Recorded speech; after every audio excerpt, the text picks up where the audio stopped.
Heading ऐसे डाल लो, calling function, calling function. देखना हम लोगों ने पहले भी लिखा था, फिर से उसको एक बार लिख रहे हैं, लिखो जा थोड़ा, बट आंसर डिफरेंट होगा इस बार। लिखो जा, अ फंक्शन में be called, a function may be called by two ways, a function may be called by two ways। क्या लिखवाया था, किसी को याद है? With object and without object. उसके अलावा हम ये वो लिख दो, और अगर वो नहीं ध्यान है तो ये भी लिख सकते हो, using call by value, using call by value, और उसके बाद दूसरा using call by reference, using call by value, using call by reference. Paper में क्वेश्चन आया, two technique for calling a function, तो वहां पे या तो ये लिख दो दोनों, या वहां पे लिख दो विद ऑब्जेक्ट और विदाउट ऑब्जेक्ट। ठीक, चलो, तो ये बात हो गई कॉल बाय वैल्यू और कॉल बाय रेफरेंस। अब ये होता क्या है, इस पे हम लोग थोड़ा ध्यान देते हैं। हम इसको पहले लिख रहे हैं, ठीक है, बाद में नोट करना, कुछ चीजें हमें समझानी है। तो देखना, क्लास का नाम दे दिया बाय वैल्यू, देखते चलो भाई यहाँ पे, ठीक है, क्लास का नाम बाय वैल्यू। नोट मत करो, अभी हम कह रहे हैं कुछ लिखवाने के बाद इसको हम कुछ चेंज करेंगे। एक फंक्शन बनाया वाइड, वाइड वैल्यू, ऐसे इंटीजर के, ये, और हमने इस के को क्या किया, अपडेट कर दिया, ये के की वैल्यू को हमने अपडेट कर दिया, और इसके बाद यहाँ पे के को प्रिंट कर दिया। हमने कह दिया के इक्वल टू प्लस के। ये एक छोटा सा फंक्शन बनाया, क्या कर रहा है ये फंक्शन, अभी नोट मत करो, हम कह रहे हैं बार बार, क्योंकि फिर हम इसमें चेंज करेंगे अगली, ठीक है। क्या कर रहा है ये फंक्शन, एक वैल्यू ले रहा है के, और उस के की वैल्यू को अपडेट कर रहा है, और उसको क्या कर दे रहा है, प्रिंट। इतना ही काम तो हो रहा है ना। अब इसके बाद इसी में एक हम और फंक्शन बना रहे हैं, wide main, public static wide main. थोड़ा टफ है, ध्यान से समझते चलना भाई। बाय वैल्यू, इसका एक ऑब्जेक्ट बनाया न्यू, और इसके बाद हमने कह दिया बाय वैल्यू, ये ऑब्जेक्ट बन गया ना। हमने एक वेरिएबल यहाँ पे ले लिया इंटीजर ए की वैल्यू हो गई 5, फिर उसके बाद हमने इसको प्रिंट भी कर दिया। हमने ऐसे दे दिया before calling A equal two plus ए, ये कर दिया। और अब हम इस फंक्शन को कॉल करना चाह रहे हैं, इसको कॉल करना चाहे, उदित बताओ जा, इसको कॉल करना है, क्या लिखेंगे यहाँ पे, यहाँ पे क्या लिख दिया उसको कॉल करने के लिए। चलो भाई ठीक है, सुनो, ऑब्जेक्ट का नाम क्या है हमारे क्वेश्चन में, एक्स, तो हम क्या लिखेंगे एक्स, फंक्शन का नाम क्या है, वैल्यू, और ये पैरामीटराइज है कि नॉन पैरामीटराइज है, पैरामीटराइज, तो हम यहाँ पे लिख देते हैं के। सही है गलत है, गलत है, क्योंकि के तो है ही नहीं ना। कौन सा वेरिएबल पास करेंगे, ए, या तो ए पास करो या कोई नंबर लिख दो, ठीक है, तो ए हम पास कर रहे हैं ये। और इसके बाद हमने यहाँ पे फिर लिखा है एसओपीएलएन, after calling A equal two plus ए, ये चलो। अब ये क्या, अब जो इसका लॉजिक समझना, सबसे पहले कौन सा फंक्शन चलेगा, मेन। अब इसका कोई काम नहीं है, इसको मत ध्यान देना, मेन पे दिया ऑब्जेक्ट बना, ठीक है, उसके बाद ए को दिया 5, उसके बाद ये लाइन मॉनिटर पे प्रिंट करेगी ना कुछ, तो क्या है आउटपुट में 5, तो लिख के आ गया 5, ये लिख के आ गया 5, नहीं 5 क्यों लिख के आए भाई, बिफोर कॉलिंग लिख के आया ना, पूरा ये प्रिंट होगा ना, तो लिख के आएगा क्या, before calling A equal to 5, ये सही है। अब ये लाइन हम यहां तक पहुंच चुके, ये हो गया, ये हो गया, ये क्या हो रहा है बोलो, फंक्शन कॉल हो रहा है। ए जो हमारा एक्चुअल पैरामीटर है, इसकी वैल्यू किस में कॉपी हो रही है, एक्चुअल पैरामीटर वैल्यू भेजा है फॉर्मल को, तो के को क्या मिल गया, के को मिल गया 5, एक्चुअल ने फॉर्मल को वैल्यू भेजी, फॉर्मल ने क्या किया, वैल्यू को चेंज कर दिया, क्या कर दिया 6, ठीक है, 6 कर दिया, मॉनिटर पे आप क्या प्रिंट हो गया, प्रिंट हो गया k इक्वल टू 6, सही है। अब इसके बाद ये खत्म, हम फिर आ गए वापस मेन में। मेन में किस लाइन पे आएंगे, इसमें। अब क्या प्रिंट करेगा ये बताओ, after calling a equal to 6 5।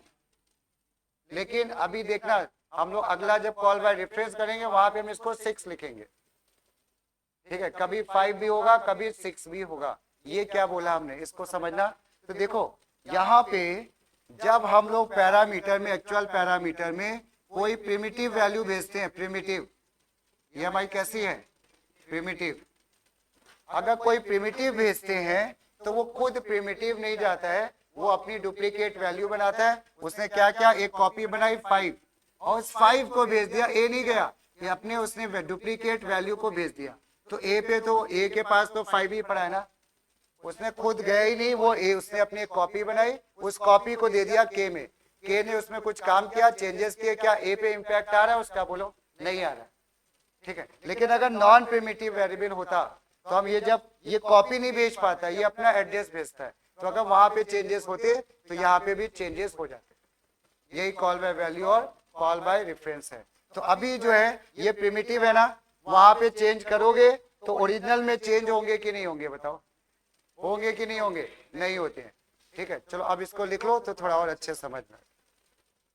Heading डालो जा, call by value, call by value, और इसका एक नाम और भी है, कॉल बाय वैल्यू, और इसके ऑब्लिक करके लिख लो pass by value. Pass by value एक ही चीज है, कॉल बाय वैल्यू और पास बाय वैल्यू। इसमें थ्योरी आएगी, प्रोग्राम नहीं आएगा, ये तो हमने बता दिया बस समझाने के लिए, ठीक है।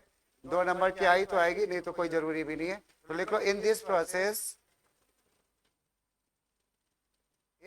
प्रोसेस कौन किसको वैल्यू भेज रहा है बताओ, एक्चुअल फॉर्मल को कि फॉर्मल एक्चुअल को, बिल्कुल सही है। In this process actual parameter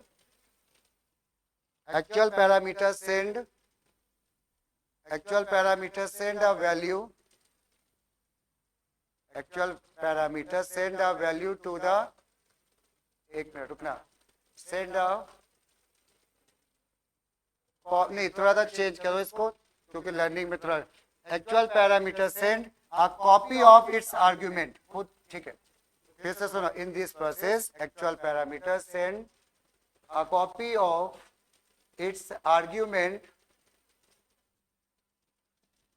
copy of its argument, bracket में लिख लो, आर्ग्यूमेंट का मतलब होता है value. Actual parameter send copy of its argument to the formal parameter, actual parameter send copy of its argument to the formal parameter, and if any change made in formal parameter, and any change made in formal parameter does not, any change made in formal parameter does not reflect back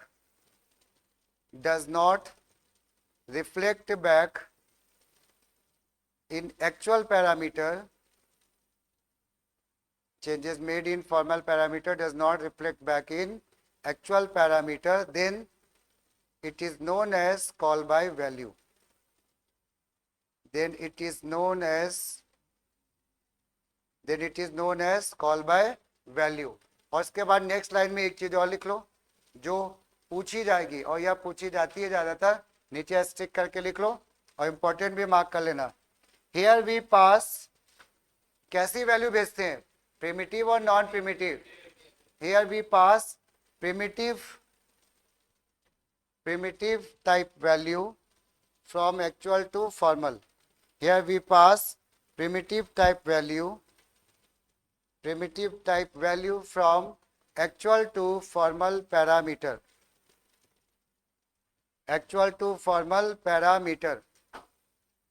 ठीक समझ में। Like int, एक दो example लिख लो, like int double boolean etcetera. ठीक है, अब इसके बाद ये एग्जाम्पल नोट करो।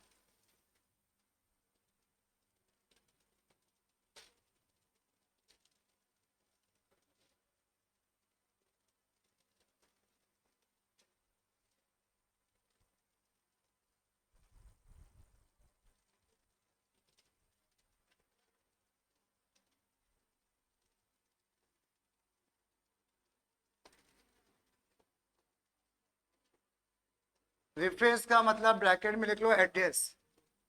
रेफरेंस को हम लोग क्या बोलते हैं? एड्रेस। Call by reference. ठीक, लिख लो यहाँ पे इसमें, हाँ, कॉल बाय रेफरेंस, ब्रैकेट में क्या? एड्रेस।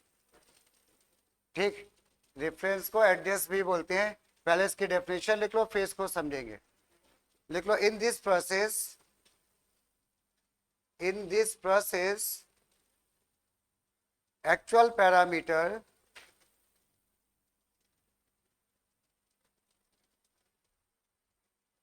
पहले वो क्या भेज रहा था? कॉपी भेज रहा था ना, अपनी कॉपी, यानी उसकी डुप्लीकेट वैल्यू बना के उसको भेज दे रहा था। इस बार वो अपना खुद का एड्रेस भेजेगा कि हम कहाँ पे स्टोर है। तो देखो, in this process actual parameter send reference of its argument. Actual parameter send, reference का मतलब एड्रेस है। In this process actual parameter send reference of its argument to the formal parameter. Reference of its argument to the formal parameter. Full stop के बाद लिख लो, if any change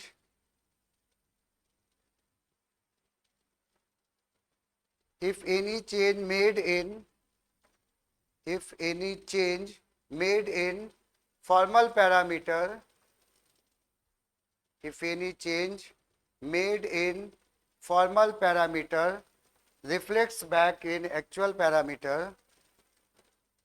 Any change made in formal parameter reflects back in actual parameter, then it is known as call by reference. Then it is known as call by reference. और next line में लिख लो एक और, important mark कर लेना इसको भी। Here we pass non-primitive data type. Here we pass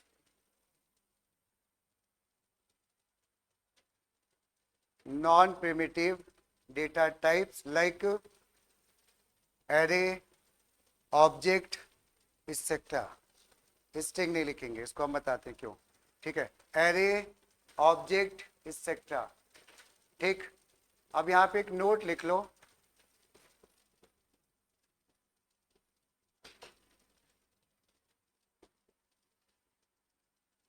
string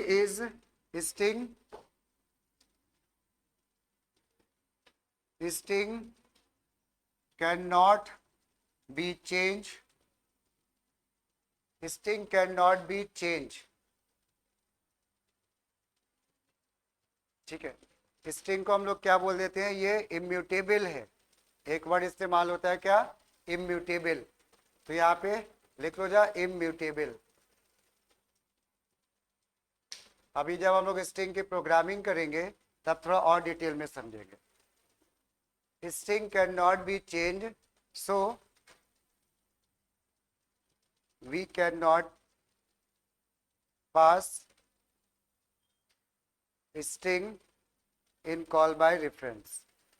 So we cannot pass string in call by reference. मतलब स्ट्रिंग को अलग रखा गया, एक टाइप का ये एक्सेप्शन है, क्योंकि रीजन ये था स्ट्रिंग चेंज ही नहीं होती है, किसी भी तरह से स्ट्रिंग की वैल्यू चेंज नहीं होती है। हम यहाँ पे कह रहे हैं कि वहां पे चेंज करोगे ओरिजिनल भी चेंज हो जाएगा। बस लास्ट में इसका एक एग्जाम्पल और लिखो, लिखते चलो साथ में, फिर हम एक्सप्लेन करेंगे।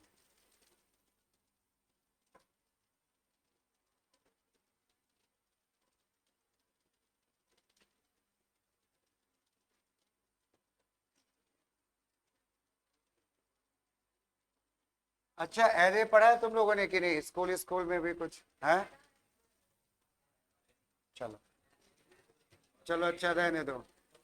हम एरे का कोई, हम इसीलिए इसको नहीं बताना चाह रहे थे, बट थोड़ा सा बता देते क्योंकि ज्यादा इसमें रोल नहीं है, क्योंकि नॉन प्रिमिटिव डेटा टाइप ही चाहिए ना, ऑब्जेक्ट थोड़ा और कॉम्प्लिकेटेड हो जाएगा, तो इसलिए एक एरे का जो एग्जाम को समझ लेना। कुछ छोटी सी बात एरे के बारे में समझ लो। एरे को हम लोग बोलते हैं collection of variable, collection of variable, ठीक है। जैसे अगर हम ये लिख रहे हैं integer A bracket equal to new integer और लिख दिया हमने 10, तो क्या मतलब है इसका कि ये जो ए है ना, ये एक एरे है, ये पहचान है एरे की। एरे जब भी डिक्लेयर होता है इस ब्रैकेट के साथ होता है, तो इसका मतलब ये है कि ये जो ए है ना, ये सिंगल वेरिएबल नहीं है। कितने वेरिएबल है? 10। इसके अंदर 10 वेरिएबल है।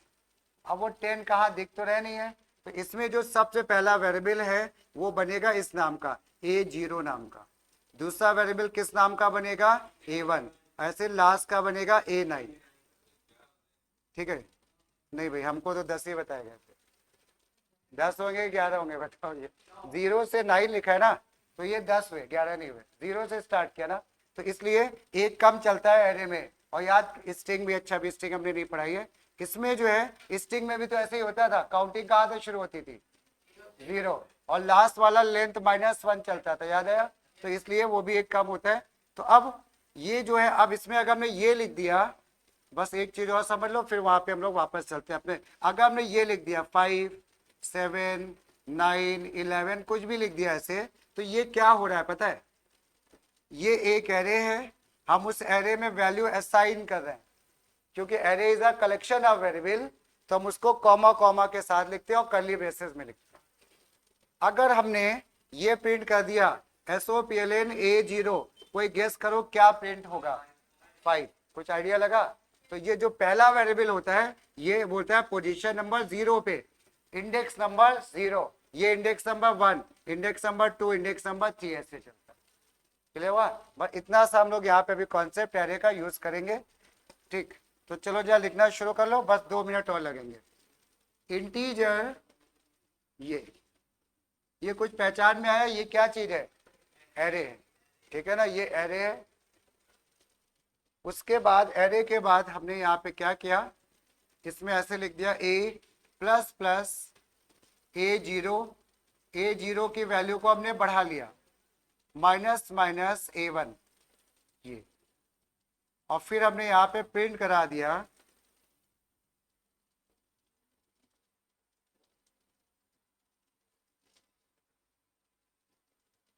ये।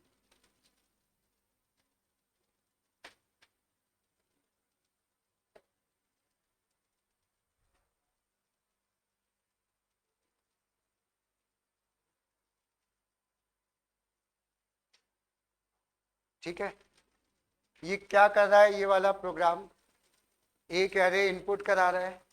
अब इस एरे में वैल्यू आएंगी मेन से, ये इनपुट करा रहा है, उसमें जो A0 की वैल्यू थी उसको प्लस करा दिया, बढ़ा दिया, और A1 की वैल्यू को 1 कम कर दिया और इसको प्रिंट कर दिया ना, ठीक है। अब इसके बाद लिखो इधर main, public static wide main. सबसे पहले तो क्लास का एक ऑब्जेक्ट बनाओ जरा तुम लोग, OBJ नाम से बना लेना, OBJ।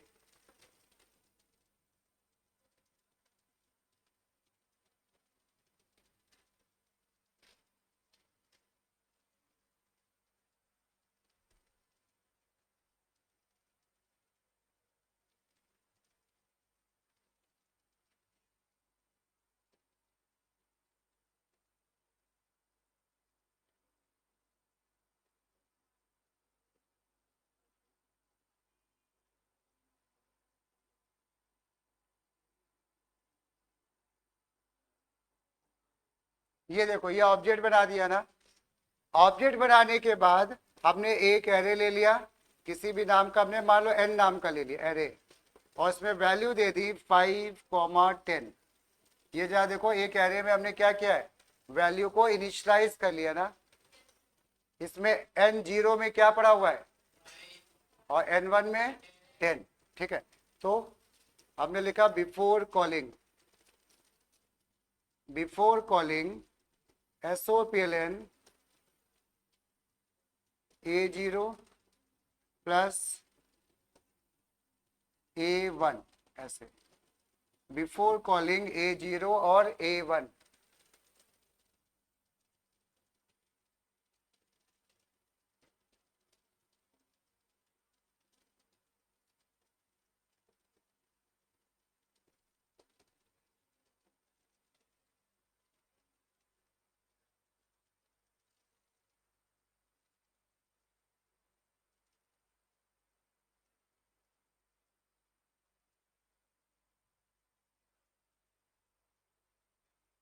देखो क्या हुआ यहाँ पे, बिफोर कॉलिंग, ये तो हमने वैल्यू को प्रिंट कर लिया। ये क्या कर रहा है, कोई गेस करो, ये क्या हो रहा है?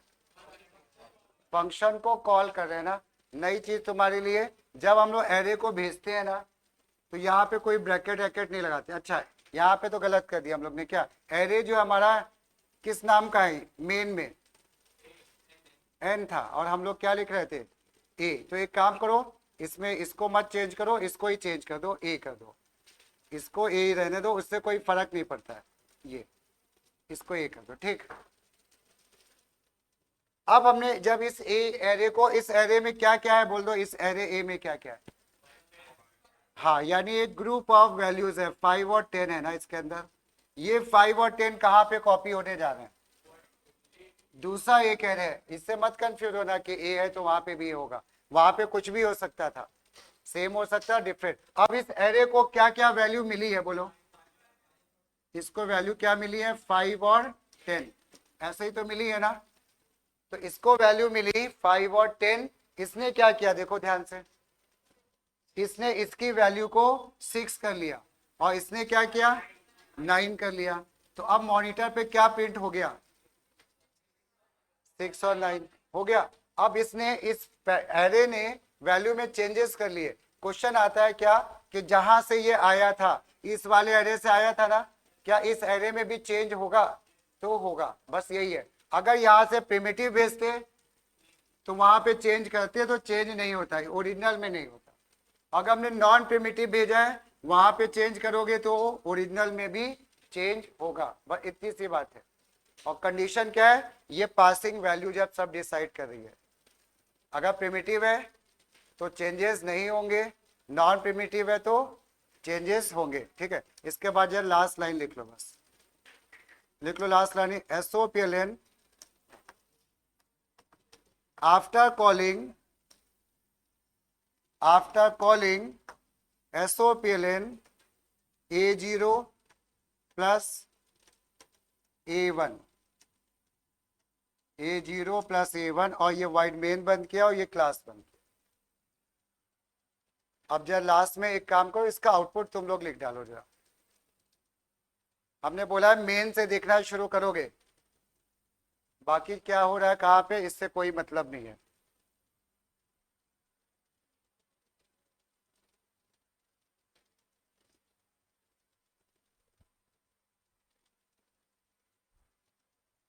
आउटपुट निकालो जरा, जो भी तुम्हें लग रहा है।